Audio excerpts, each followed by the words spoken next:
All right, guys, I just wanted to take a minute to talk about kind of our chicken journey a little bit. We've got a fair number of chickens now. Some of them are out here and need to be put inside the coop. We're working on that. We have one batch of chickens that's already in the coop, and so it's kind of been a little bit of a struggle to get those two to intermingle because the age I think that they got to before we introduced all of them. But in the beginning, we had I think like 7 chickens that we got from Rural King. Say that 5 times fast.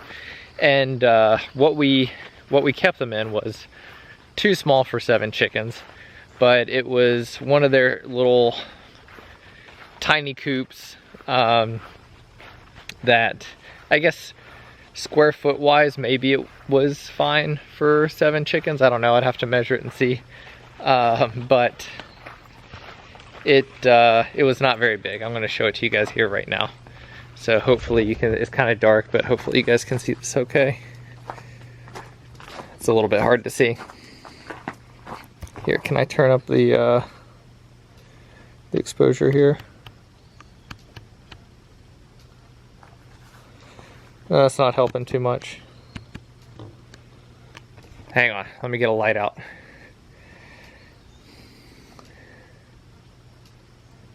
Okay, so you can kind of see that. So it was one of those, you know, it was like a $250 little deal, I think. And definitely not worth it. Like, I would not buy a coop like that ever again. And if you're getting chickens, just get plans from somebody and just build it yourself. It'll take time, but much more worth it than buying something like that. I'm gonna turn my exposure back up here a tiny bit. But so we had them in that, and they were actually sitting on the other side of this forsythia here. So they sat here and they were just stuck in that for a while. And then after that, we were like, okay, we want to let them roam around, but we're kind of nervous about what might happen. So we set up some like terrible fencing that did not work very well at all. It was like, I think it was like some wire fencing that's really made to keep rabbits out of your garden. And so they were sitting here, and it went around this forsythia bush, or yeah, it's a bush. And that's what really contained them. And so that went on for, I don't know, a few weeks, and then they started getting out of it, and then we kind of said, okay, this is not working, and ultimately we want to free range the chickens anyway. So we took that down and started letting them free range. So that presented a whole different set of challenges, because now instead of staying in this area right here, they're going all through here, going in the edge of the woods and all over the place. And at the time, we didn't have our Great Pyrenees. We didn't have any sort of really deterrence set up. And so we go to the store or somewhere one day, come home, and we're like, dang, where's all the chickens? And so there was one chicken in the edge of the driveway, just disemboweled. Another one dead with some trauma, like just a few feet away. Another one was hiding behind the garage. And then I think the other 4 ended up being okay.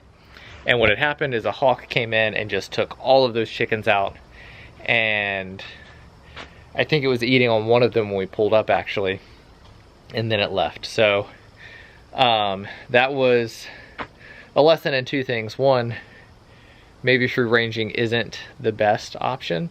But 2, if we were gonna free range, we needed some deterrence set up.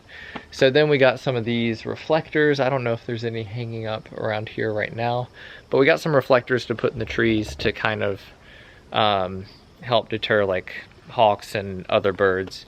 We got an owl decoy that we set up. And from what I could tell, that appeared to help, but still had hawks kind of fly over. But we didn't lose any more to hawks during that time.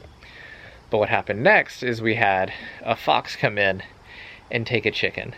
So then we're dealing with, right, stuff from the air and then also stuff from the ground, and those reflectors aren't going to keep the fox away from the chickens. So fast forward, I decided, okay, I'm going to build a different chicken coop. We decided we were going to get more chickens, and that's where that chicken coop, you probably can't see it right now because it's pretty dark, but that chicken coop down there, that's where that came from. And so we had a tiny little run attached to it because we didn't want to let them free range anymore because we didn't want them to die. And then fast forward a little bit further, we have more chickens. They're really making a mess in that tiny little run that they had. And we ended up getting some electrical netting. I think I used Starkline, but if I had to do it again, I would probably get the Premier One version of it, but just not buy the Premier One charger because it's expensive. I'm not saying it's not good, but I don't think it makes sense for our situation. So that's what we did. We put up the electrical netting, and then the chickens were able to be contained in that area. Predators that tried to get into the chickens would be deterred by being shocked. There's the owl decoy that's still there. There's the reflectors that are still up. So then we had multiple layers of defense set up. And then shortly after getting the rest of that stuff set up, or really I think within the same time that I was building the coop, we ended up getting Storm, who's our Great Pyrenees, who is another great deterrent. So now we have, you know, from the air, the reflectors to deter the hawks and things like that, and the owl decoy to deter them, but Storm's also deterring them. And then from the ground, we have also Storm and the electric netting that's around the chickens, keeping them in, but it's also keeping those predators that might want to come in and attack them out. So what we found through that whole experience was that we want to give our chickens room, and we want them to be able to be free and be able to eat insects and survive as much as they can without using supplementation or feed during the nicer times of the year. And initially we thought totally free ranging was the way to do that, but I don't know what, I guess this would be considered like pasture raising. They're fenced into a relatively large area. I mean, the fence is 165 feet long that contains them, but they are, trapped into that particular space. So they have the grass to eat, they have the insects over there to eat, they have their food that we supplement them with, and the water that they have easy access to, but then they're also protected from the outside. So I see crazy videos of people raising all their chickens like in the woods, like one person like raising them in the trees and stuff like that, and maybe that works for them for their situation. I don't know exactly how they have that set up, but I can tell you what I have found to work is these multiple layers of defense, the electrical netting to keep them in and keep stuff out, and not just letting them free range because they are really, really good at dying. So anyway, that is all for this one. Sorry that it's kind of dark and stuff, but this is when I had time to film this, so what are you gonna do? All right, I will catch you guys next time.